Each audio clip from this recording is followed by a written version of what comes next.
네, 부흥사경의 마지막 시간입니다. 우리 김수영 목사님 나오셔서 히스기야의 전심이라고 하는 제목으로 말씀 전해 주시겠습니다. 네.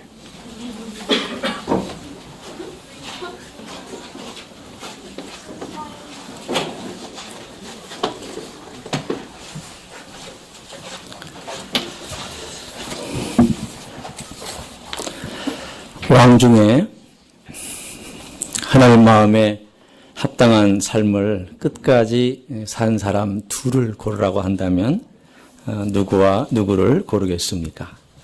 이미 다 쉬운 정답을 다 알려준 오전에 한번 제가 했고요. 지금 막 하려고 하는 사람입니다. 누구와 누구죠? 예, 다윗과 히스기야입니다. 그 외에 나머지 왕들은 다 뭔가 조금씩 문제가 있었습니다. 끝이 안 좋았든지 중간에 엎치락뒤치락 했든지 또는 큰 결함 때문에 어떤 결격 사유를 보이든지 물론 유다 왕 중에 한 6명 정도는 선한 왕이라고 평가를 받습니다. 그러나 제가 쭉 살펴본 바에 의하면 정말 다윗의 기준에 합당하게 다윗만큼 전심으로 하나님을 찾았다고 표현되어 있는 오늘 본문에도 전심으로라고 단어가 등장하는 이 왕, 그렇게 묘사된 왕은 다윗 다음으로 히스기야밖에 없습니다. 제가 수술을 받고 난 다음에 2011년 이후에 어떻게 내 삶을 하나님께 드릴까, 그리고 내 마음을 좀 하나님 합당하게 좀 어떻게 살 수 있을까라고 성경을 뒤적 하다가 이 전심으로라고 하는 단어가 이렇게 흔히 표현하듯 필이 꽂혔습니다. 그래서 이 전심으로라는 단어가 성경에 분명히 어딘가에 다 있을 것이다 라고 생각하면서 창세기부터 요한계시까지 쭉 찾으면서 전심으로라고 하는 단어가 나올 때마다 제가 동그라미를 치면서 때로는 어떤 사건, 때로는 어떤 인물들에 대해서 조사를 시작을 했습니다. 그리고 이렇게 묶어놨더니 한 15주에서 한 18주 정도 설교할 수 있는 주제들이 이렇게 잡히기 시작을 했습니다. 그래서 2011년 제가 회복되는 과정 가운데서 사실은 그때 제가 할 수 있는 일이라고는 주일날 설교하는 것 외에는 별로 활동한 게 없습니다. 몸이 따라가질 않으니까 일주일 내내 제가 살았던 동네에 뒷산 천천히, 그것도 그야말로 슬로우 모션으로 걷는 것처럼 아프니까 이 배가 당기니까 천천히 걷고 운동하는 것 외에는 제가 하루 종일 하는 일이라고 하는 것은 집에서 앉아 있다가 피곤하면 좀 눕고 또 운동하고 말씀 보고 하는 그 일이 전부였고, 그리고 주일날 교회 가서 설교하는 것이 사실은 제가 2011년부터 거의 1년 동안 한 전부의 목회 사역이었습니다. 성도님들한테는 좀 미안했죠. 그런데 그때에 묵상했던 이 단어 중에 정말 우리가 히스기야에 대해서 참 모르고 있다라는 생각을 했습니다. 생각보다 다윗에 대해서 우리가 많이 얘기를 합니다. 다윗은 많이 알고 있습니다. 히스기야는 이런 병이라든가 이 이야기는 우리가 알고 있지만 이 사람의 어떤 생애 전반에 대해서 한번 살펴야 되겠다. 그래서 히스기야만 사실은 몇 주에 걸쳐서 제가 설교한 적이 있습니다. 그리고 나서 이제 이것이 책으로 나와서 전심으로라고 하는 책으로도 나왔는데, 사실은 제가 이 전심으로라고 하는 설교를 하게 된 가장 기본적이고 근본적인 동기 유발을 주었던 인물이 누구냐면 히스기야입니다. 참 신기하고 희한한 사람입니다. 얼마나 희한하고 얼마나 신기한지 제가 좀 소개를 해드리고 싶습니다. 그의 아버지는 요아스입니다. 여러분이 잘 알고 있는 요아스라고 하는 왕은요, 아주 악한, 그야말로 악질 중에 악질 왕 정도는 아니지만 제법 악질이라는 소리를 들을 수 있는 왕에 해당이 됩니다. 제일 악질은 므낫세 왕이 제일 악질이었어요. 물론 나중에 회개를 아주 말미에 하지만 그 그러나 이 아하스 왕, 히스기야 왕의 아버지인 아하스도 그의 버금갈 정도의 아주 하나님을 멸시하고 모든 우상이란 우상은 다 갖다가 섬긴, 그러니까 이 사람이 섬긴 우상은 어떤 종류냐면 힘이 세다 그러면 다 갖다 섬겼습니다. 영험하다, 요즘 우리나라 말로 하면 영험하다 그러면 그냥 갖다가 세워놓고 열심히 섬겼습니다. 예를 들어서 아수르가 있었잖아요. 과거에 아스리아라고 하는 거대한 제국이 있었습니다. 지금의 중국이나 혹은 미국 뺨칠 정도의 강대국.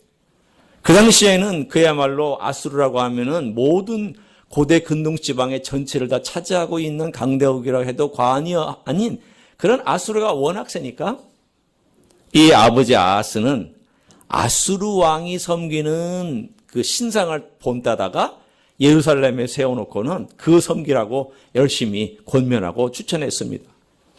어떨 때는 아람 왕이 섬기는 우상 갖다가 섬기라고 그렇게 추천했습니다. 자기도 섬겼습니다. 아하스는 어떤 사람이냐면 이사야가 활동하던 시대에 있었습니다. 이사야 얼마나 유명한 선지자입니까? 여러분 보통은 이렇게 유명한 걸출한 영적인 거인이 있으면 영향을 좀 받아야 되지 않겠어요? 여러분 어떻습니까? 훌륭한 목사님 계시니까 여러분 영향 받잖아요. 왜 웃으세요? 영향 받잖아요. 사실은 내 주변에 누가 있느냐에 따라서 영향을 받게 되어 있어요. 근데 아하스는 이사야가 그렇게 만나서 얘기하고 아하스에게 준 예언이 보라 처녀가 잉태의 아들을 낳으리니 그 이름을 임마누엘이라리라. 그 예언을 준 왕이 대상이 아하스입니다. 그러니까 이사야의 그 예수 그리스도 장차올 메시아에 대한 예언들이 대부분 어느 때에 주어졌냐면 아하스 왕 시대에 많이 주어졌습니다. 그만큼 하나님께서 강력하게 역사하고 있었다는 거죠. 조금만 관심을 기울였고 조금만 눈을 뜨고 조금만 귀를 기울였더라면 충분히 거룩하게 살 수도 있었던 왕이 아하스라고 하는 왕입니다. 그러나 정말 벽창호처럼 자기 고지급대로 원하는 대로 우상만 섬기고 하나님의 성전은 딱 걸어 잠그고 누구도 들어가지 못하게, 제사장도 들어가지 못하고 자기도 들어가지 않고 또는 섬기는 사람이나 제사 드리는 사람도 못 들어가게 만들어 놓은 그 왕이 누구냐? 아하스 왕입니다. 그런데 히스기야는 어떤 왕이었습니까? 아버지하고 같이 공동으로 섬겼습니다. 그 당시에는 아버지가 왕이거나 아버지가 이제 나이가 좀 많으면 아들을 왕위에 앉혀놓고 공동 통치를 하는 그런 제도가 있었습니다. 그래서 아버지가 자연스럽게 죽으면 아들이 그 왕위를 물려받아서 그 왕권을 행사하는 공동으로 몇 년을 통치하는데 히스기야가 뭘 받겠습니까? 늘 하는 보고 들은 것이라고는 우상 숭배하고 보고 들은 것이라는 아수르를 어떻게 하면 만족시켜 줄까 하는 거하고 어떻게 하면 애굽과 아수르 사이에서 적절하게 눈치 보면서 살아남을까 하는 눈치 보는 것만 아마도 그가 다 봤을 거예요. 이 신들 사이에서 눈치 보고 이 강대국 사이에서 눈치 보는 것만 같이 통치하면서 봤을 텐데 아버지 아하스가 딱 죽는 순간 자 지금부터 내 세상이다. 그러면서 선포를 하고 뭘 시작을 했는가 하면 개혁을 하기를 시작했습니다. 그러면서 먼저 지도자들을 개혁시키고 그 다음에 성전을 개혁하고 제도를 개혁하고 절기를 개혁하면서 모든 걸 하나를 차근차근 진행을 했습니다. 이렇게 주두문밀하게 할 수가 있을까?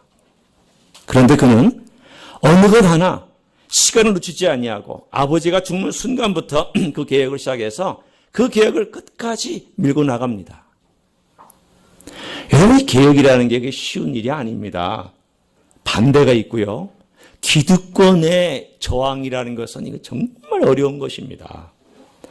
우리나라 대통령들 나름대로 정치 잘 해보려고 하지 않았겠어요? 좋은 마음 품지 않은 사람 어디 있습니까? 다 한계가 있지만 잘 해보려고는 하잖아요. 기득권? 만만치 않습니다. 우리나라 공무원에 대해서 실망 많이 하죠. 혹시 공무원이 계시다면 양해하고 좀 들어주세요. 혹시 계실지도 모르니까 상처받지는 마시고요. 공무원 잘 안 움직입니다. 제가 건축할 때 공무원이란 나라의 월급 받는 사람, 공무원. 근데 이 교회는 없는 것 같아. 그렇게 알면 있어요? 혹시 있습니까? 있어요. 예. 그러면 이제 말 조심해야지. 근데 제가 경험한 것만 얘기하겠습니다. 제가 건축할 때, 정말, 이 구청을 찾아가서 부탁을 하는데, 정말 힘들었습니다. 모든 위험 요소가 될 만한 것들은 절대 허락을 안 하거든요. 왜? 내가 다칠까봐. 다칠까 허락을 안 해주니까. 물론 제가 이해를 합니다. 제가 이제 건축을 좀 부탁하려고. 왜냐하면 그 땅을 이렇게 이제 사고 건축을 하는데, 거기가 나대지였어요. 그러니까 할 수 있는 건축이라는 것은 사회복지시설이나 학교나 교회, 종교시설밖에는 할 수 없는 그런 나대지였습니다. 그래서 거기 가서 이제 우리가 교회를 법적으로 할 수가 있거든요. 가지고 마포구청에 찾아가서 우리가 여기다 이제 땅을 사서 건축을 좀 교회를 세우고 싶습니다. 팔겠다고 한 사람도 있고 우리 교회도 살 준비가 되어 있으니까 그래서 좀 허락을 해 주십시오. 그러는데 이유가 뭐냐면 안 됩니다. 거기는 풍치지구입니다. 풍치지구라는 말 처음 들어보셨죠? 그 풍치지구란 뭐냐면 월드컵 경기장이 있기 때문에 해외에 있는 많은 사람들과 국내 많은 사람들이 들락날락거리는 곳 앞에 교회가 있어서는 안 됩니다. 그러니까 이분들이 하라고 하는 것은 뭐 귀에 걸면 귀걸이, 코에 걸면 코걸이에요. 그러니 허락을 안 해주는 거예요. 1년 내내 허락 안 해줬습니다. 근데 어느 날 또 찾아갔어요. 우리 크리스천은 끈기가 있어야 됩니다. 특별히 목사도 끈기가 있어요. 1년 수시로 찾아갔죠. 뭐 목사가 돈 줄 수 있습니까? 바카스 병 들고 찾아가서 또 만나서 부탁하고 또 뭐 이렇게 올라가면 또 빠꾸 당해서 안 되고 그러기를 1년을 기다리는데 어느 날 과장이 바뀌었어요. 과장이 바뀌더니 이 과장은 참 좋은 분이었네. 그러고 보니까 좋은 공무원도 있습니다. 찾아가서 이제 여차여차해서 우리가 이렇게 좀 건축 허락을 받고 땅을 구입하려고 하는데 그 나대지는 건축 허락을 받아야 땅을 구입할 수 있습니다. 예, 그가 이제 일종의 답이었어요. 답으로 되어 있는 곳인데 그래서 이제 그 과장을 만났더니 과장이 마침 바뀐 지 얼마 안 된 분인데 이분이 제가 목사라고 그러니까 아주 들어오시라고 그러더니 과장실로 가더니 저희 집사람이 그렇지 않아도 참 독실한 그리스도인입니다. 근데 제가 이 목사님을 뵈니까 우리 집사람의 얼굴을 봐서라도 제가 좀 잘해드려야겠다는 생각이 듭니다. 그분이 예수 안 믿은 사람이었어요. 그러니까 아내가 잘하는 게 얼마나 교회를 위해서 덕이 되는지 제가 예를 들어드리는 겁니다, 지금. 우리 집사람이 참 교회 신실하고 독실한 크리스찬인데 목사님 얘기를 제가 그렇지 않아도 들었습니다. 잘해드려야 되겠다는 생각을 했습니다. 그러더니 계정을 부르더라고요. 제가 몰랐는데 사실은 그 실물을 보는 사람은 계장이랍니다. 요즘 뭐 팀장이라고도 하는데 계장인데 그 과장이 자기들끼리 다 통하잖아요. 계장을 불러서 잘 봐드리라고 목사님 그리고 우리 마누라도 교회를 다닌다고. 그러니까 이 계장이 마지못해 주임을 부르더니 일주일 만에 허락이 딱 떨어졌습니다. 그 1년 만이에요. 물론 바카스 혜택도 있었고요. 음료수 혜택도 있었지만 기도 많이 했고 하나님의 은혜였지만 그러나 또 그 마음을 움직인 그 부인, 교회를 다니는 그 부인의 성품과 아마도 남편을 위해서 최선을 다했던 그 아름다운 그 흔히 말하는 선한 행실이 우리 교회로 하여금 그런 일을 하게끔 만들어줬던 거죠. 제가 지금 무슨 얘기하다가 이 공무원 얘기를 하다가 지금 여기까지 왔는지 모르겠는데 하여간 마음에 움직이지 않는 이러한 상황 속에서 있었던 정말 움직이지 않는 요아스요. 좀 어떻게 하나님이 좀 주변에 있으면 좀 움직일 줄 알아야 되는데 전혀 움직이지도 않는 이사야가 그렇게 얘기를 하고 징조를 구해라 그래도 나 징조 안 구했다 그러고 그랬더니 징조를 구하지도 않았는데 하나님께서 그 임마누엘이라는 징조를 주시고 이러한 분위기 속에 있는 이 아하스 그 사람 아들 히스기야가 그 기득권에 움직이지 않는 사람들을 데리고 일사천리 움직이기 시작하는데 여러분 저는 여기에서 뭘 발견했는지 아십니까? 히스기야는 하나님의 은혜를 정말 받은 사람이다. 성경에는 나오지 않지만 아버지 아하스를 보면서 그가 얼마나 하나님을 섬기지 않는 자가 당할 수 있는 잘못된 결과와 잘못된 저주에 대해서 그는 아버지를 보면서 배웠을 것 같은 생각이 들었습니다. 성경에 보면은 참 희한한 사건들 많습니다. 좋은 아버지 아래 나쁜 아들이 있고 나쁜 아버지 아래 좋은 아들이 있습니다. 어떨 때는 성경을 이해를 못하겠어요. 아니 좀 좋은 유전이 계속해서 내려가서 좋은 아버지가 있으면 좋은 아들이 있고 좋은 아들이 있으면 또 좋은 손주가 있고 이렇게 했으면 좋겠는데 왕들을 보면은 이게 잘 이어지지가 않아서 사실은 목사 가르칠 때 굉장히 어려움을 겪을 때가 있습니다. 그렇잖아요. 오늘 아하스가 남겨준 유산이 뭐가 있습니까? 잘못된 거 왜? 이렇게 하지 마라, 이렇게 하지 마라, 이렇게 하지 마라. 왜 뭘 남겨줬습니까? 좋은 본이 어디 있어요? 그런데 히스기야는 어느 날인가 모르긴 몰라도 하나님을 진짜 만나서 하나님을 사랑한 그러한 어떤 날이 있었던 것 같아요. 분명히 어떤 하나님을 만났던 날이 있었고 그것을 위해서 그는 마음속에 아버지가 돌아가셔서 내가 왕이 되면 나는 이스라엘 이 나라 유다의 나라를 위해서 다시 한번 일을 하리라. 이렇게 마음을 먹고 모든 기득권들을 물리치고 그 기득권 위에 우뚝 서서 초지일관 젊은 나이에 개혁을 진두지휘하는 모습을 볼 수가 있습니다. 그러다가 어느 날 병에 걸렸습니다. 이 병에 걸린 때가 언제냐? 거기 보면 앞에 아수르가 와서 전쟁을 하는 장면이 20장에 나오는데, 즉 19장에 나오는데, 이게 순서대로 만약에 본다 그러면 전쟁이 있고 히스기야가 죽게 된 그런 병든 것처럼 나오지만 이야기를 재구성하면 이렇습니다. 히스기야가 개혁을 막 한창 하다가 개혁을 완성할 즈음쯤에 병에 걸렸어요. 죽을 병에.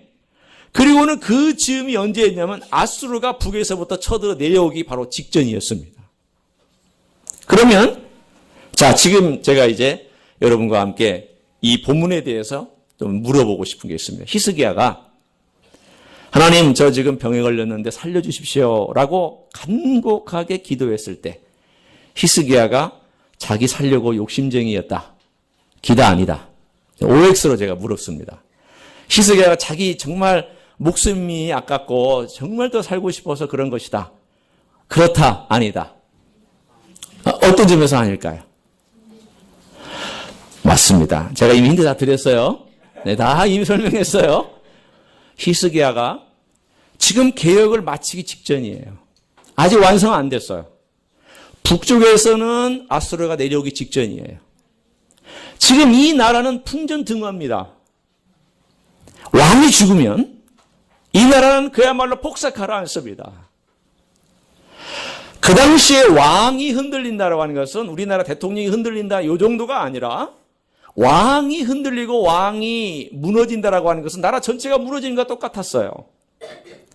히스기야는 개혁을 아직 완성하지 않았고 북쪽에서는 아수르가 쳐들어 내려오려고 하는 이 어려운 시기에 하나님 아버지 앞에 눈물로 벽을 향하여 마주 대하면서 기도를 한 겁니다. 하나님 살려주십시오. 단지 저만의 목숨을 위해서가 아니라 이 나라가 지금 위기의 순간이 있습니다. 북쪽에서는 강대국이 쳐들어올 준비를 하고 차곡차곡 주변 나라들을 지금 하나씩 회파하면서 쳐들어 내려올 준비를 하고 있죠. 하나님 저는 병에 걸려서 죽으면 이제까지 진행되어 왔던 이 계획은 어떻게 하고요? 하나님 어떻게 할 수 있습니까? 간절히 하나님 아버지 앞에 기도를 했습니다. 전심으로 기도했어요. 그랬더니 하나님께서 15년이라고 하는 수명을 연장해 주셨고요. 그리고 히스기야는 하나님께서 나의 수명을 연장해 주신다라고 하는 사인을 좀 제가 받았으면 좋겠습니다. 라고 해서 사인을 구하는 장면이 등장을 합니다. 어떤 사인을 주신다고 그랬습니까? 해가 앞으로 갈 것을 구하겠습니까? 뒤로 물러나는 것을 구하겠습니까?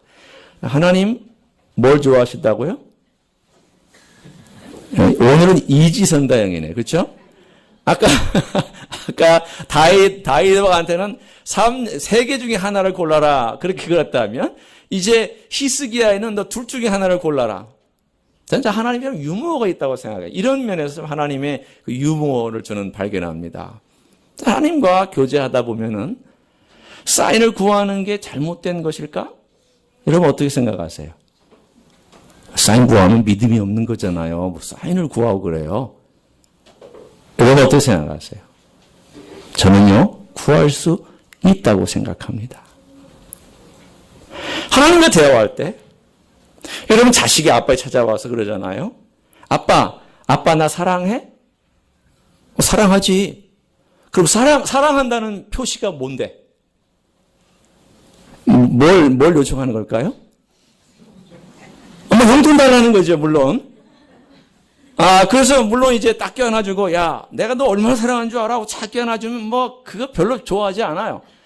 지갑에서 배춧잎이 몇 개가 나와야, 그래야 이 아이가 한박 웃음이 되고, 야, 아빠가 나를 역시 사랑하지. 그렇게 나와요. 요즘은 현금으로 왔다 갔다 하는 그런 그 부자 관계나 모녀 관계가 뭐 최고라는 그런 말도 있어요. 그러나 하여간, 우리가 부모와 자식 간에도 말이죠, 사인을 구합니다. 목사님도 그 말씀하셨잖아요. 부부간에 사랑한다는 사인이 어떤 게 있어야 될까요? 아침에 3번? 저녁에 3번? 사랑한다고 말하고 꼭 안아주는 거. 여성들은 안아주는 거 원해요. 따뜻한 포옹 원해요. 물론 나이 드신 분들은 그러시더라고요. 이제는 하도 안 하다 보니까 징그러워서 못하겠다고. 남편이 아버지 학교 다녀와가지고 60이 넘으신 그런 우리 어떤 분이 아버지 학교를 갔다 오셔가지고 거기서 배웠어요. 포옹하라고 하니까 포옹하려고 그러는데 마누라가 이제는 싫대요. 60대니까 그거 싫어하시죠. 아니 젊었을 때부터 하셨어야지. 젊었을 때부터 포옹을 해주고 따뜻하게 안아줬어야지. 60대도 따뜻하게 안아주는 걸 기분 좋게 받아들이는데 평생 안 하다가 60대 와서 하려니 얼마나 껄끄럽겠습니까? 사람도 증표를 원하며 사랑하는 사이에서는요, 증표와 사인을 원해요. 당신 나 정말 사랑해? 사랑한다면 뭔가 사인을 원해요. 여러분 하나님과 우리와 사이에서도 하나님도 때로는 우리의 마음을 보시지만 너 정말 사랑하는지 한번 너 보여봐. 너 정말 나 사랑하냐? 아브라함이 이게 요청한 게 뭐예요? 하나님 저 정말 하나님 사랑하고요. 저 하나님을 위해서 죽도록 충성하겠습니다. 그래? 나 한번 사인 좀 보여봐. 네 아들 바쳐봐. 우리도 그래요? 하나님 정말 저 병 낫게 해주신다고 분명히 말씀하셨는데 그러면 하나님 여기에 좀 무슨 사인을 좀 주셔야 되지 않겠어요? 그래야 좀 제가 야 하나님 멋진 분이라고 좀 제가 얘기하고 그렇게 돌아다니지 않겠습니까? 그랬더니 그래? 둘 중에 하나 골라봐. 앞으로 갈까 뒤로 갈까? 해를 내가 앞으로 확 보내버릴까? 뒤로 확 잡아당겨버릴까? 여러분 앞으로 보내는 건 뭐예요? 세월을 빨리 간다는 거니까 희숙이한테는 별로 기분 안 좋은 거예요. 그렇죠? 확 잡아당기는 게 기분 좋은 거예요. 왜? 젊어지잖아. 젊어지고 내 나이를 좀 뭔가 이렇게 홀딩해 준다는 느낌이 있잖아요. 그러니까 이게 좀 어렵고 의미도 있는 것 같아서 희숙이야가 그럼 해를 좀 뒤로 가게 해달라고. 그랬더니 15도 확 뒤로 가게 만들어 주셨어요. 이게 얼마나 물리적으로 엉뚱하고 불가능한 일이고 말도 안 되는 일이에요. 여러분 해가 뒤로 가면 어떻게 돼요? 공전하던 지구가 거꾸로 움직여야 되고요. 맞아요? 자전하던 지구가 거꾸로 돼야 돼요. 그래서 이 모든 게 사실은 말도 안 되는 물리학적인 법칙이에요. 만약에 거꾸로 간다면 물리학의 법칙에 의하면 어떻게 돼야 됩니까? 이게 잘못돼가지고 뒤틀려야 됩니다. 이게 뒤틀리면 달과의 궤도 뒤틀리고 이게 뒤틀리면 수성과 목성 이런 모든 궤도가 다 뒤틀리고 죄송해요. 물리학자가 여기 계시면은 양해하고 들어주세요. 저는 그냥 상식적으로 얘기하는 겁니다. 딱 계산해서 하는 거 아니고요. 다 뒤틀리는데 그게 하나님의 손에서 그게 무슨 문제겠어요? 하나님께서 삐 하더니 이렇게 공전하는 거 뒤로 뒤틀려 주시고 그리고는 하나님께서 그의 모든 것에 대하여 사인을 딱 보내주셨어요. 사랑하는 성도 여러분, 우리의 삶 가운데서 하나님과 대화하고 살고 하나님을 전심으로 만나고 하나님과 교제하는 가운데 느낄 수 있는 특권이 뭔지 아세요? 이런 것들입니다. 꼭 병을 낫는 것 제가 여기서 얘기하는 거 아니에요. 하나님의 사인을 구할 때 네 할 수 있고 나도 하나님께 어떤 사인을 구할 때 하나님 보여주십시오. 제가 정말 어느 길로 가야 할지 좀 사인을 보여주십시오. 사랑을 통해서 말씀하시든지 말씀을 통해서 말씀하시든지 어떤 제 마음의 평안을 주시든지 어떤 것인가 하나님 정말 제가 어떤 결정을 할 때 하나님께서 사인들을 보내주셔서 그 사인에 따라서 걸어갈 수 있도록 인도해 주십시오. 우리는 구할 수 있습니다. 하나님은 우리가 부족하기 때문에 그런 걸 통해서 역사해 주시기를 원하세요. 부족하기 때문에. 제가 약할 때 하나님께 정말 하나님 사인을 구했습니다. 하나님, 제가 정말 하나님 은혜 가운데서 제가 수술받고 그리고 나을까요? 하나님, 제가 앞으로 목회 계속 할 수 있을까요? 제가 수술받은 다음에 건강하게 다시금 설교 강단에서 올라가서 설교할 수 있을까요? 제가 하나님께 사인을 구해서 하나님 어떤 말씀의 사인이라도 좀 있으면 좋겠습니다. 하나님께서 직접 나타나셔서 말씀만 꿈에 이거 아니시더라도 정말 말씀을 읽는 가운데 제 마음에 감동이 좀 있으면 좋겠습니다. 제가 어젠가 이 말씀을 드렸죠. 갑자기 요한계시록 21장과 22장이 확 다가왔어요. 그러면서 이 생명수라는 단어가 제 머릿속에 이렇게 쫙 하고 전체 저 자신을 뭐라고 해야 될까 이렇게 좀 감싸 안고 있다라고 하는 느낌이 저에게 다가왔습니다. 첫 번에 다가온 건 아니에요. 기도하다가 하나님 제가 앞으로 어떻게 할 수 있을까요? 뭘 할 수 있을까요? 하나님 제가 목회할 수 있을까요? 건강 회복시켜 주시는가요? 수시로 그 몸을 끌고 가서 기도실에서 채플에서 기도하는 가운데 어느 한 순간 하나님께서 요한계시록 20장, 21장, 22장의 그 생명수 강에 대한 얘기를 하시면서 하나님과 예수 그리스도의 보좌로부터 흘러나오는 그 생명수 강가에 대한 그 생명수라는 말씀이 제 자신의 마음속에 이렇게 와닿으면서 저 자신을 꿰뚫고 있는 느낌을 받은 적이 있습니다. 저는 그때 이런 느낌이 있었습니다. 그렇다. 이건 하나님께서 주신 사인이다. 내 마음에 지속적으로 제가 병원에 거의 한 달 정도 회복한 입원에 있었는데 한 달 내내 제 입원에 있는 기간 동안에 제 주제는 생명수였어요.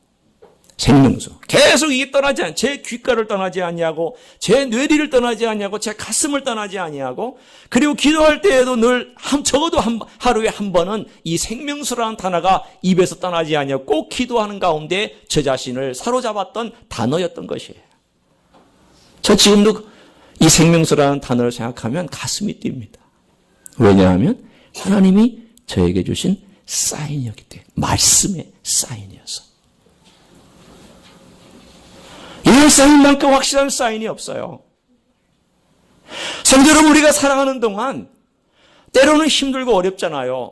동으로 가야 됩니까? 서로 이건 중요한 게 아니잖아요. 내가 정말 하나님 은혜 가운데서 하나님이 원하시는 어떤 일을 행할 때 내 마음에 평화가 있고 안정이 있고 정말 하나님이 나와 함께 하신다는 그런 확신이 있다면 우리가 뭘 결정 못하겠습니까? 뭐든지 사실은 은혜 가운데 할 수 있잖아요. 오늘 히스기야가 사인을 구했습니다. 제가 얼마나 감사한지 이렇게 이제 병원에 세브란스 병원에 제가 17주인가 있었는데 복도 끝에서부터 이렇게 쭉 복도를 따라 걸으면은 약 한 200m가 됩니다. 쫙 걸으면 200m를 이렇게 걷는 거예요. 제가 처음에 수술받고 나서는 3m 걸었습니다. 3m 걸고 더 이상 못 가고 침대로 도망갔어요. 그 다음 5m. 조금씩 운동량이 늘어나가지고 나중에 한 200m 이렇게 쭉 도는 것을 태어나기 직전에는 한 10바퀴, 20바퀴씩 이렇게 돌고 나왔어요. 물론 가능하면 빨리 돌려고 노력했죠. 제가 5월 18일 날 입원을 해서 6월 거의 중순까지 있었는데 그 5월 마지막 때에 여러분 아카시아 향기와 라일락 향기가 굉장히 진동하잖아요. 특별히 세브란스 병원 그 주변에는 안산 이렇게 있어서 거기 그 산으로부터 나오는 향기가 굉장히 좋은데 그 향기를 맡으면서 갑자기 제 마음속에 머리가 황홀해지더라고요. 나도 나가서 저 향기를 맡으면서 걸을 수 있을까? 병원에 입원해 보신 분들 그 느낌 아시죠? 병원 그 안에서 저 밖에 있는 열심히 돌아다니는 분들 보면서 그 부러운 마음. 근데 그 마음속에 감동이 오는데 내가 나가서 저 향기를 맡으면서 걷는 그런 축복이 있으리라는 그런 환상이 제 마음속에 그려지는 것 같아요. 그리고 퇴원을 했어요. 집에 돌아왔는데 집에 돌아왔다고 아내가 귀한 만찬을 쫙 차려줬습니다. 아주 뭐 찌개에다가 뭐 반찬을 딱 제가 자리에 앉아가지고 그날 이제 오후에 퇴원을 해가지고 제 아내가 만찬을 차려줬어요. 둘이 앉아가지고 이제 식사를 하는데 막 눈에서 눈물이 나오는 거예요.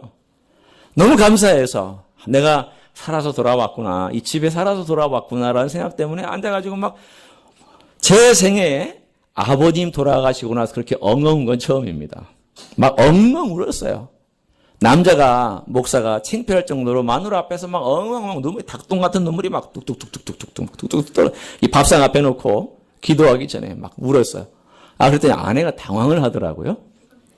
당황을 하더니 일어서서 제 옆에 손에 어깨를 딱 얹더니 여보 걱정하지 마. 내가 밥 잘해줄게. 사실 지금 제가 밥 못 얻어먹어서 지금 또 앞으로 밥 잘해달라고 제가 지금 그래서 그런 건 아니거든요. 사실은 제가 그 앞에 앉아 있으면서 이 밥을 먹는다는 게 마치 생명을 먹는 것 같았어요. 병원밥 먹다가 죄송합니다만 맛도 없는 병원밥 먹다가 집에 와서 제대로 된 밥, 제대로 된 찌개, 제대로 된 음식, 제대로 된 그 반찬들을 먹으면서 야, 내가 생명을 먹는구나. 생명을 먹는구나. 내가 살아와서 다시 생명을 먹고 내가 회복될 것을 기대하면서 이제 집에 왔다는 것이 얼마나 감사하냐. 그날의 그 기억이 지금도 생생합니다. 제 마누라는 지금도 새끼를 잘 밥해주고 있습니다. 결심을 잘 지켜나가고 있어요. 밥 잘해줄게 그러더니 역시 밥 잘해주고 있습니다. 저는 하나님의 사인을 믿어요. 이제까지 제가 발병한 이후로 7년을 살아오면서 매 순간 하나님 아버지 앞에서 오늘을 하나님의 은혜 가운데서 늘 즐기며 살라고 애쓰는 사람입니다. 아주 애써야지 그렇게 애쓴다는 의미가 아니고 그냥 그렇게 하려고 해요. 내일은 내 거 아니다. 내 생명 내일은 내가 마음대로 안 된다. 오늘 주신 이 귀한 시간 좀 마음껏 축복하고 누리고 즐기며 살았으면 좋겠다. 그래서 계획 세우는 일에 너무 많은 시간을 보내지를 않으려고 해요. 계획 세우지 말라는 건 아니에요. 보통 우리는요. 행복을 미래로 많이 미룰 때가 많이 있습니다. 행복을 미래로 많이 미뤄가지고 오늘 누릴 수 있는 어마어마한 축복과 어마어마한 인간관계를 미래로 많이 미뤄놓을 때가 많이 있어요. 아내하고 같이 할 수 있는 그 귀한 축복의 시간들 내일 하지. 내일 시간 나면 데이트하지. 내일 시간 나면 뭘 내가 좋은 거 해줘야지. 안 올 수 있어요. 제가 지난 7년 동안 하나님께서 저에게 주신 레슨 중에 하나가 뭐냐면 너 오늘에 충실해라. 너 오늘 즐겨라. 네 생명은 네 거 아니니까 내가 너에게 주는 오늘 나의 임재를 즐기고 너 주변에 있는 사람들을 즐겨라. 그리고 너 주변에 있는 사람들이 오늘 마지막인 것처럼 그렇게 살아라. 너 설교도 오늘 이 설교가 마지막인 것처럼 너 설교하고 그렇게 걸어가라. 이게 제 삶 가운데서 지난 7년 동안 뼛속 깊숙이 제 삶 가운데 주신 주님의 귀중한 개인적인 레슨이기도 합니다.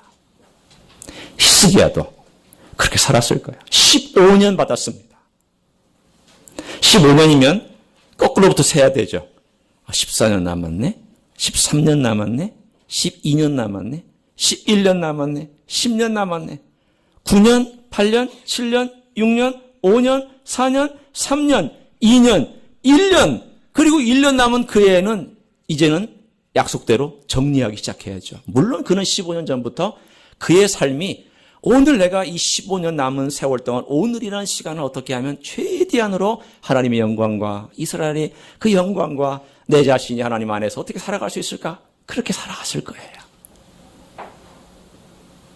히스기야는 전심의 인생입니다. 물론 히스기야가 오늘 잠깐 한눈 판 장면이 등장합니다.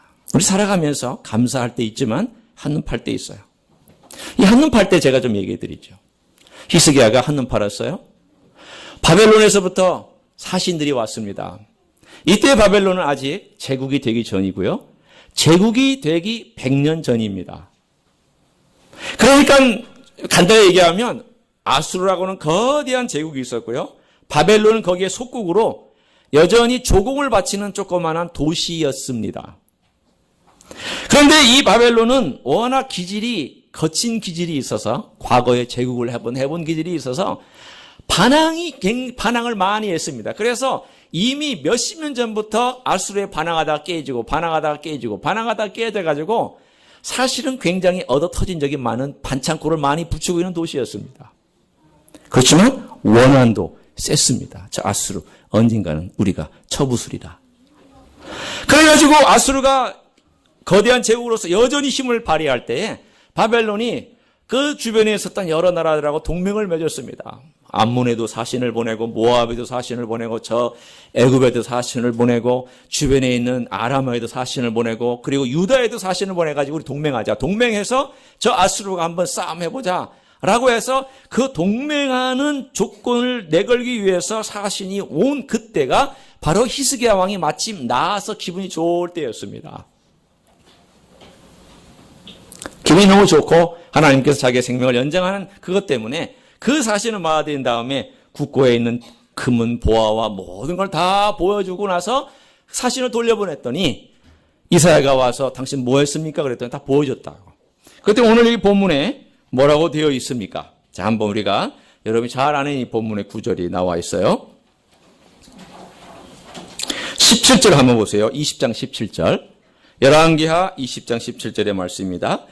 여호와의 말씀이 날이 이르리니 왕궁의 모든 것과 왕의 수상들이 오늘까지 쌓아두었던 것이 바벨론으로 옮긴 바 되고 하나도 남지 아니할 것이요. 쭉 이해가 나옵니다. 그 18절에 보면 19절에 보면 히스기야가 이사에게 이르되 당신이 전한 바 여호와의 말씀이 선하니이다고 또 이르되 만일 내가 사는 날에 태평과 진실이 있을진데 어찌 선하지 아니하리요. 마치 우리는 이 글을 읽어보면 히스기야가 참 무책임한 사람이다. 그런 느낌 안 드세요? 그렇죠? 히스기야 이 사람은 자기 때에 평안하다고 자기 자손 때에 심판이 이르는 거에 대해서 뭐 개의치 않고 이렇게 할 수 있느냐 이렇게 생각하시겠죠. 분명히 그럴 수 있죠. 제가 왜 이 질문을 드릴까요? 그런 게 아니니까. 네, 그런 게 아닌 것 같아서 제가 지금 드리는 거예요. 자, 그러면 우리가 어디서 그 본문을 찾을 수 있는지 한번 역대하 32장을 한번 가서 보겠습니다. 자, 비슷한 구절이 나오는데요. 32장 25절을 봅니다.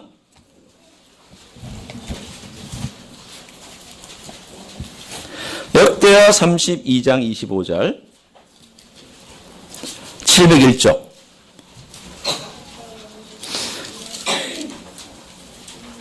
자, 25절과 26절 우리 같이 한번 읽습니다. 여러분이 크게 읽어주세요. 제 성경은 좀 다르니까. 시작.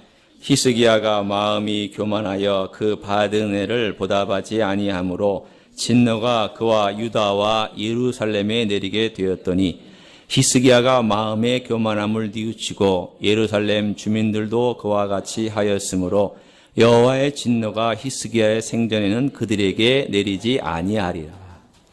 오늘 여기 보면은 분명히 하나님께서 교만함을 지적하셨고 그것 때문에 어려움을 주셨는데 히스기야만 뉘우쳤나요? 26절에 보시니까 예루살렘의 주민들도 그리하였더라라고 되어 있어요. 이걸 보면은 히스기야만 교만해진 게 아니에요. 그들이 히스기야가 낫고 여러 가지 기적들을 보는 순간 마음 가운데 하나님이 자기들과 함께 있다는 사실을 알면서도 마음이 교만해져서 잠깐 왕궁도 보여주고 이러한 일을 행했다라는 거예요. 이건 뭘 의미하고 있는 거냐면 히스기야뿐만 아니라 그 예루살렘과 유다라고 하는 나라 전체가 하나님을 잊을 수 있는 위치로 또 올라갔다는 걸 말하고 있습니다. 자, 인간은 간사합니다. 좋은 거 경험하면 하나님 잊기 쉽고 일이 잘 되면 하나님 배반하기 쉽습니다. 평안하면 하나님 뒷전에 계시친 것처럼 여기고 내가 뭔가 잘해서 승승장구하면 하나님께 대한 감사하다가도 어느 순간 내가 한 것처럼 여길 때가 많습니다. 히스기야가 감사까지는 좋았는데 그 다음에 하나님을 잊고 교만하게 되자 하나님께서 그 백성을 치시려고 할 때에 그들이 하나님 아버지 앞에 회개하고 나아갔습니다. 그렇다면 오늘 이 구절과 우리가 읽은 구절은 어떻게 조화를 이루느냐 하면 여기에서 나와 있는 히스기야의 한 잘못 때문에 이 모든 심판이 이스라엘 땅에 이루어진 게 아닙니다. 이미 심판은 이루어지기로 작정되어 있었고요. 그 심판의 내용 속에 히스기야의 잘못도 한 부분을 차지하고 있는 것이죠. 이렇게 생각하시면 됩니다. 이미 유다와 그리고 예루살렘 거민들의 마음속에는 깊은 강 속에 하나님에 대한 반항과 그리고 우상 숭배라고 하는 굵직한 강물은 되돌릴 수가 없었습니다. 그걸 개혁하기 위해서 히스기야가 열심히 노력했지만 여전히 그 깊은 내면의 가치관까지는 바꾸지 못했습니다. 결국은 개혁했어요. 바꿨어요. 절기도 지켰어요. 그리고 이 모든 것을 위해서 수고했어요. 히스기야는 전심으로 또 회개도 했어요.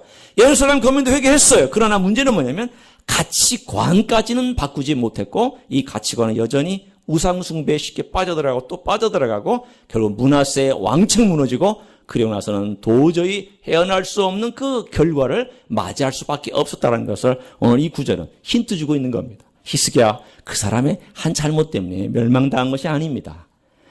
그 민족성에 있었던 가치관이 변하지 않았던 삶에 대해서 하나님 지적하신 거예요. 성도 여러분, 예수 믿어도요 가치관이 안 변하면 안 변합니다.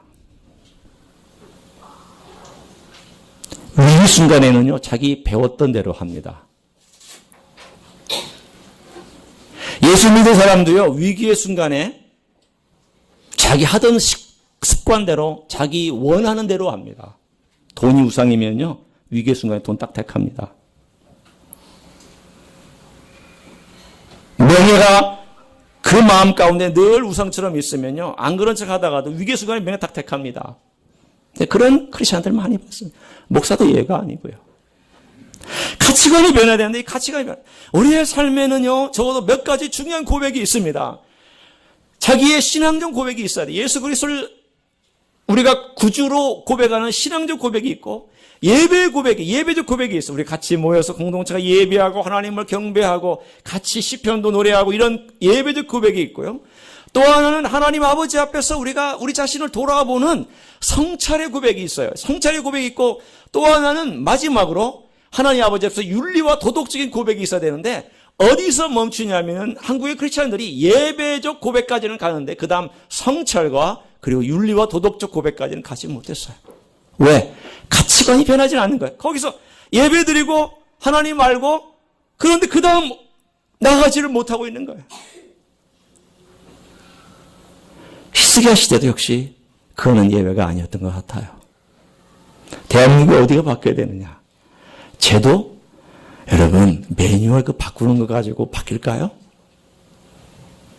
아닙니다. 핵심은 사람입니다.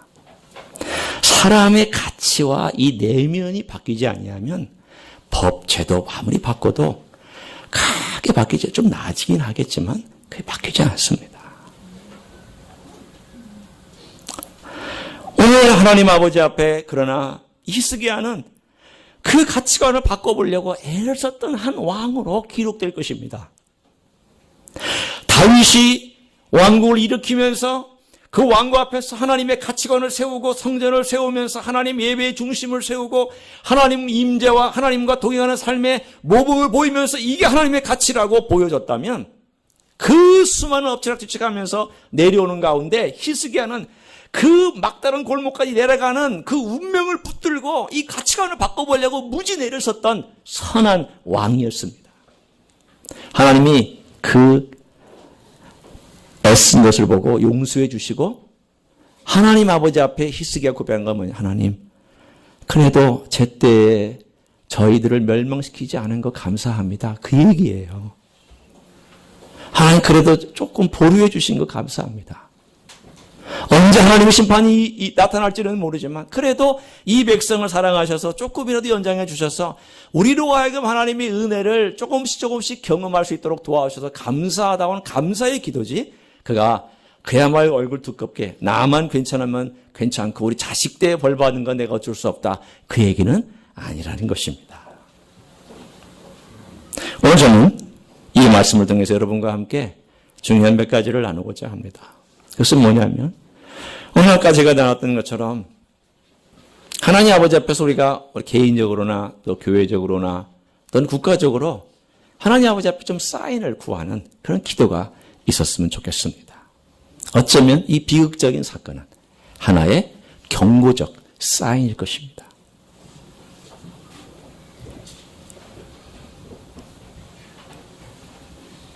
교회가 이루고 있느냐? 너가 바르게 과연 나에 대한 고백이 제대로 된 거냐? 교회에서 낸 신앙 고백이 사회에 나간 윤리적인 고백과 사회가 성찰하고 너 자신이 성찰하고 있는 그런 고백까지도 연결되고 있는 것이냐? 주님 우리에게 물으실지 모르라고. 때로는 주님께서 우리의 삶에 당장은 어떤 응답이 없을 수도 있어요. 히스기야는 응답이 있었고 저도 감사하게도 하나님께서 건강을 회복해 주셔서 설교할 수 있는 기회를 주셔서 저는 감사해요. 물론 어떤 경우는 그렇지 않은 경우도 있어요. 참 우리 이혜령 씨 그 딸 이민아 목사님 2년 전에 돌아가셨죠? 여러분도 아마 메디어에서나 또 책을 읽어보신 분도 있을 거예요. 이분 여러분 잘 아시지만 지금 민주당 대표인 그 사람의 아내였잖아요. 이혼했잖아요. 쉽게 말하면 이혼 당했죠. 그래서 25살 된 아들이 갑작스럽게 급하게 어떤 급병으로 죽었습니다. 어미로서는 뭐 이혼뿐만 아니라 아들이 죽은 건 뭐 고통이죠. 셋째 아이 자폐증입니다. 이혼하면 가정으로 얼마나 불행한 거예요. 첫째 아들은 갑자기 25살에 대학 졸업하자마자 사회적으로 막 진출하려고 하는데 죽고, 셋째는 자폐증이고 남편하고 뭐 이혼한 건 진작에 이혼했고 또 본인은 실명 위기까지 당하고. 어느 날 하도 뭔지 좀 사람들 주변에서 예배를 드리라고 하니까 온누리교회에 가서 예배를, 이제 미국에서도 예배를 하영조 목사님이 와서 집회할 때 드리고, 그리고 이제 한국에 들어올 때는 온누리교회에 가서 예배를 드렸나 봐요. 아내는 냉소적이었죠. 하나님 살아계시다면 그럴 수 있냐? 하나님이 살아계시다면 어찌 이런 일이 있을 수 있냐? 우리가 질문할 수 있는 거 아니겠어요? 왜 하나님이 살아계시다면 이런 비극이 있냐? 개인적으로도 하나님이 살아계시다면 이런 일이 있을 수 있느냐? 그래서 어느 날 한 목사님이 그런 설교를 하시더랍니다. 나는 이런 병을 갖고 있고, 나는 이렇게 약하고, 나는 이런 것 때문에 고통당하고 있고, 나는 이런 것 때문에 누워 있어야 되고, 그분이 혈액투석을 이틀마다 한 번씩 하셨거든요. 그러니까 이분이 하영준 목사님이 뭐 간암도 있으셨지만 신장도 안 좋으셔가지고요. 또 그거뿐만 아니라 뭐 당뇨에다가 그 종합병원이었어요. 그분하고 같이 있으면은요, 이분 서 계신 것이 기적이라고 할 정도였습니다. 가까이에서 늘 대화하고 하셨던 기회가 있었으니까요. 투석하면서 이분 그 이야기를 쫙 하고 나니까 이분의 마음이 좀 열렸습니다. 그런데 문제는 충격이었어요. 목사가 이렇게 아파도 되는 걸까? 하나님의 종인데, 아니 하나님의 종이라면 건강해야 되지 않을까? 하나님이 축복해 주신다면 건강해야지. 저렇게 많은 병을, 아니 그것도 한 가지만 있으면 뭐 그런 대로 내가 가시라고 생각할 텐데, 아니 한 가지가 아니라 저렇게 많은 온갖 종합 병 세트를 다 갖고 있는 저런 목사님을 보니까 이 가시가 한두 가지 정도가 아니라 이건 완전히 가시 덩어리인데 저게 무슨 기독교일까?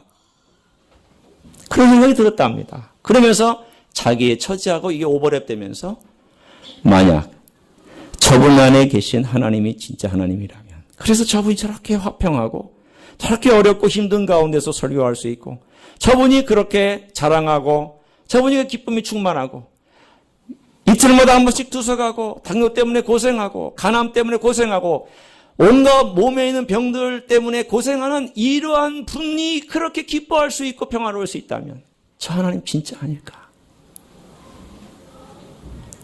하나님하고 싸우던 그가 그 목사님의 생애 가운데 역사하신 하나님의 사인들을 보면서 그 마음이 녹아지기 시작하고 나서 어느 순간인가 예수 그리스도를 구주로 영접하게 되었던 것입니다. 그래 아버지 전도하고 이혜령 씨 전도했잖아요. 이혜령 씨가 간증하는 거 들어오면은요, 사뭇 좀 특이하긴 해요. 그러나 들을 만한 가치 있어요.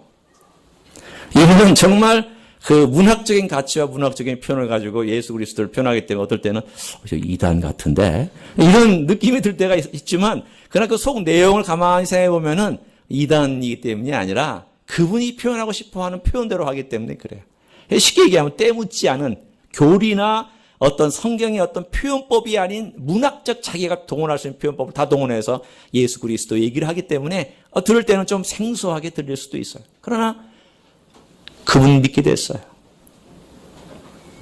성도 여러분, 우리의 삶 가운데서 하나님께서 우리의 생애 가운데 어떤 일들을 행하실 때 어떨 때는 내가 지금 당장에 어떤 일을 행하실 수도 있고 또는 그 다음에 행하실 수도 있고 내가 원하는 대로 치료할 수도 있고 안 할 수도 있고 그러나 중요한 게 어디냐면 하나님께서 귀한 사인들을 통해서 하나님의 기적을 이루어 가시는 것을 이 생애에도 계속 보여주고 있다는 겁니다.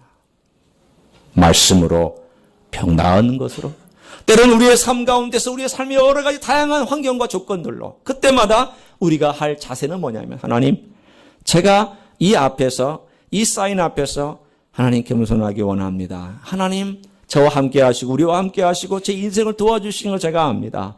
하나님 제가 잘못한 것이 있다면 알려주십시오. 말씀으로 저에게 찔러주시고 사인을 보여주십시오. 하나님 제가 기도하고 있는 제목 가운데 어떻게 이 제목이 맞다면 이 제목대로 응답받는 거라면 사인을 보여주십시오. 그래서 인도해 주십시오. 진심으로 구하면 주님께서 귀한 사인들을 보여주시면서 인도에 가실 줄로 믿습니다. 많이 구하세요. 정장기 때문에 사인 안 구한다. 저는 그건 그렇게 생각하지 않습니다. 저는 개인적으로 저도 꽤나 점잖은 편이에요. 저도 그렇게 막 제 손이 너무 부드러워서 어느 날 임동선 목사님이라는 분이 있어 동양선교회 임동선 목사님 분이 제 손을 이렇게 잡더니 손이 부드럽구만. 그래서 어느 날 설교를 하시는데 이런 설교를 하시는 거예요. 제가 찔렸던 거예요. 어떤 남자의 손은 기생오라비 같은 손이 있어서 일도 안 하고 집에서 설거지도 안 하고 노동도 안 하는 이 신성한 노동을 안 하는 그런 남자들. 그래서 한번 점점점 막 하시는 거예요. 얼마나 마음이 찌르는지. 저 손 너무 부드러워요. 거친 노동 안 해봤어요. 그렇지만 하나님 아버지 앞에서는 거칠게 행동합니다. 그게 무슨 말이냐면 정말 애쓰고 하나님 아버지 앞에 원망하고 하나님 아버지 앞에 눈물 콧물 흘리고 하나님 앞에 뭐 정말 떼쓰는 것처럼 뭐 떼쓰는 거 좋은 게 아니지만 그냥 그런 것처럼 하나님 아버지 앞에 내 삶의 모든 걸 막 토설한다고 말씀하시는 토설하듯 이 더러운 것들 다 기어내고 내 속에 있는 지저분한 거, 내 속에 있는 어리석은 거, 내가 잘못한 거, 내가 생각할 때 물론 뭐 느끼지 못하고 또는 깨닫지 못하는 것도 있지만 토설해내면서 사실은 거칠게 기도할 때 많습니다. 히스기야가 그런 전심을 가지고 살았습니다. 전심 인생, 하나님을 아는 인생은요 사뭇 인간적입니다. 점잖하지만 않아요. 하나님을 아는 인생은 젠틀맨같이 그렇게 걸어갔기만 하지 않아요. 거칠어요. 인간적이에요. 원망도 해요. 불평도 하고요. 하나님 사이 보여주시라고 얘기도 하고요. 하나님하고 한번 대들면서 하나님 어찌 그럴 수 있느냐고 하나님께 한거도 해보고요. 그러다 하나님께 바싹 엎드려져가지고 바짝 엎드려서 하나님 죄송합니다. 제가 잘못했습니다라고 얘기하고요. 하나님과 그런 밀당하는 사람이에요. 전 도전하고 싶습니다. 하나님하고 밀당하세요. 아니면 하나님 하나님하고 너무 멀어서 가까이 하기엔 너무 먼 당신이. 그렇게 하나님 모시지 마세요. 가까이 하기엔 너무 먼 당신처럼 그렇게 하나님 예수님 모시지 말고요. 좀 밀당하시면 사실은 밀당. 연애도 밀당이라고 그러잖아요. 그렇죠? 결혼 생활도 밀당이에요. 밀고 당기고 하는 거잖아요. 인간관계도 밀고 당기고 해요. 죽이는 때가 있으면 받는 때가 있고 서로 긴장하는 때가 있으면 풀어주는 때가 있고 자식 관계도 자식이 대들면은 엄하게 했다가도 품어주는 때가 있고 어떨 때는 눈 감아주기도 하고 이게 밀고 당기는 이게 밀당이 있는 게 이게 인생의 재미 아니에요. 하나님과 관계도 그래요. 밀당이 있어야 돼요. 히스기야는 그런 밀당을 알았던 사람입니다. 벽을 향하여 기도할 줄도 알고 감사할 줄도 알고 자랑했다가 너 잘못했다. 또 잘못했다고 고백하고 그러면서 하나님이 그러면 너 때에는 내가 심판하지 않으마. 하나님 감사합니다. 제때 그래도 봐주시니 감사. 뭘 또 어떻게 하나님이 하시겠다고 한 대로 그냥 받아들이면서 밀당하고 살아가는 인생. 우리 성가교회 성도들이 정말 주님 안에서 우리 예수님하고 밀당 많이 하시고 나중에 천국 가셔야 할 얘기가 많아요. 천국 가시면서 뭐하고 사시겠어요? 이 땅에서 예수님 은혜와 사랑을 많이 깨달은 사람이 할 말 많고요. 그 많이 느끼지 못한 사람은요. 좀 쭈삣쭈삣 예수님 곁에 그렇게 할 것 같아요. 그거 묻지 마세요. 신학적으로 맞는지 틀리는지. 그거 묻지 말아주세요. 제 그냥 느낌이 그래요. 느낌이 이 땅에서 많은 사연 가지고 있는 사람, 많이 밀당한 사람, 저 하늘나라에 가면 예수님 은혜의 그 눈물에 젖어서 예수님하고 주거니 받거니 그런 얘기 많이 하겠구나. 이 땅에서 그냥 밋밋하게 예배만 드리고 또 떠나면은 사요나라. 일주일 동안 갔다가 예수님 또 만나면 또 예수님 안녕하시냐고. 그리고 또 일주일 동안 그러면 하늘나라에 가서 뭐 할 얘기가 있어요? 예수님도 할 얘기가 없으실 것 같아요. 전 여러분이 그렇게 예수님하고 할 얘기가 많은 성도님들 되시기를 예수님의 이름으로 축원합니다. 우리 기도하시겠습니다.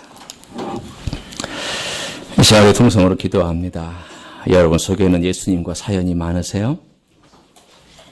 예수님하고 밀고 당기는 사건들이 있었습니까? 전심으로 울부짖고 부르짖고 말씀에 미쳐보고 예수님 때문에 정말 돌았다는 그러한 정도로 무언가를 빠져본 적이 있으십니까? 예수님은 그런 사람하고 이 땅에 같이 주거니 받거니 하시면서 계시는 걸 원하세요. 그게 인재라고 하는 거고요. 그게 동행이라는 거죠.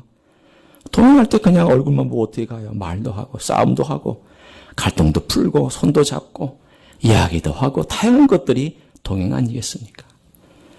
오늘 우리 주님께 그것을 부탁하기 원합니다.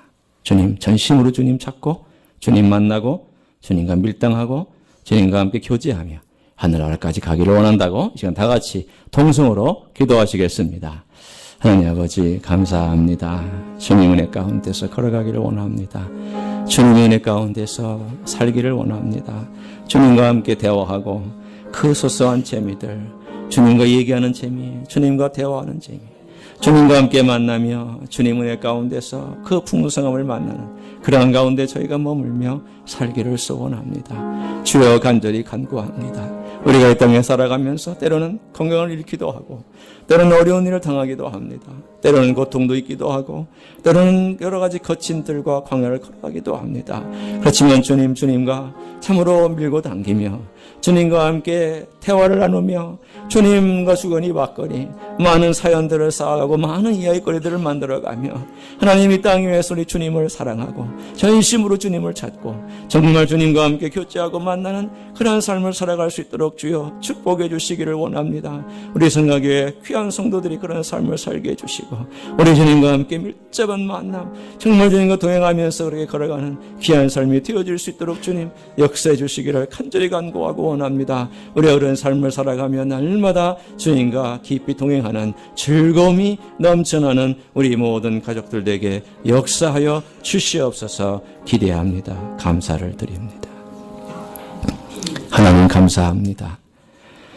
우리 주님과 함께 걸어가는 삶은 밋밋한 삶이 아니라 때로는 격동하는 급류 같기도 하고 때로는 잔잔한 호수 같기도 하고 때로는 그 물이 어디로 사라졌는지 모르는 사막 같기도 하고 광야 같기도 하지만 어딘가에서 그 샘이 흘러가고 지하수가 흘러가며 주님과의 깊은 만남의 교제 가운데 밀고 당기며 주거니 받거니 하는 놀라운 사연이 있는 과정인 줄로 믿습니다.